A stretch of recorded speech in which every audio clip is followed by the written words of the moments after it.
मी महाराष्ट्र राज्य जनहित शेतकरी संघटना संस्थापक अध्यक्ष प्रभाकर भाई देशमुख, लोकशाहीर साहित्यरत्न अण्णाभाऊ साठे यांच्या जयंतीचा आज कार्यक्रम आहे. 106वा.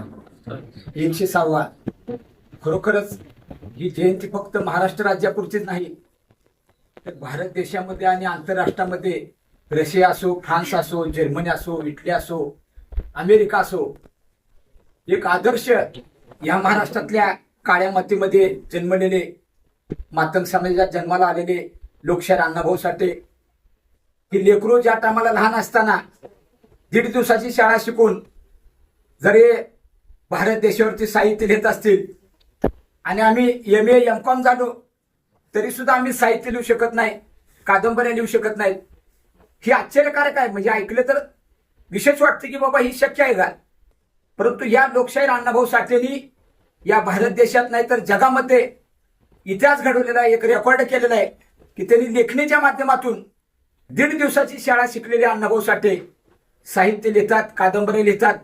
फकीरा कादंबरी असू द्या, माझी मैना गावाकडे राहिली, माझ्या जीवाची होती कायली, अशा पद्धतीनं पुन्हा महाराष्ट्र संयुक्त लढ्यामध्ये अक्षरशः तपावर ठाप टाकून त्यांनी महाराष्ट्र जागा केला, महाराष्ट्र पेटून उठवला.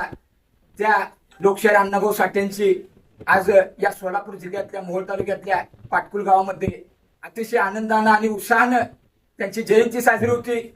आजचा दिवस म्हणजे आमच्या दृष्टीनं अतिशय दिवाळीचा दिवस आहे, आनंदाचा दिवस आहे.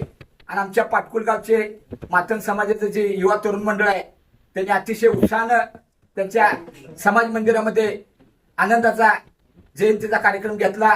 परत पाटकुल ग्रामपंचायतीमध्ये सातत्याने या महात्म्यांचे कुणी का महात्मा असेना त्या टायमाला जयंती आणि पुण्यतिथ्या साजऱ्या होत्या. या पाटकुल गावचे कर्तव्यदक्ष उपसरपंच गणेश नामदे यांच्या हस्ते या प्रतिमेचे पूजन झालं. मातंग समाजाच्या लोकशाहीर अण्णाभाऊ साठे नगरमध्ये या पाटकुल गावच्या प्रतिष्ठित सगळ्यांच्या हस्ते पूजन करून आजचा कार्यक्रम अतिशय आनंदानं पार पाडला. अण्णाभाऊ साठेंचे विचार आपण सर्वांनी आत्मसात केले पाहिजेत. नुसत्या जयंत्या साजऱ्या करून चालणार नाही, तर त्यांचे विचार तळागाळापर्यंत पोहोचून त्यांच्या विचाराची कास धरून आपण गोरगरीब जनतेसाठी, बहुजन समाजासाठी काम केलं पाहिजे. हीच अण्णाभाऊ साठेंच्या साक्षीने मी शपथ घेतो. आणि आदरणीय आमचे संपादक सचिन दळवी साहेब हे सुद्धा सतत विधायक कार्यामध्ये त्यांचा सहभाग असतो. जयंती असो, इतर सामाजिक उपक्रम असो, रक्तदान शिबिर असो, त्यामुळे त्यांचं पण मी अण्णाभाऊ साठे मंडळाने पाटकुल ग्रामस्थांच्या वतीनं सचिन दळवींचं मी मनापासून कौतुक आणि अभिनंदन करतो.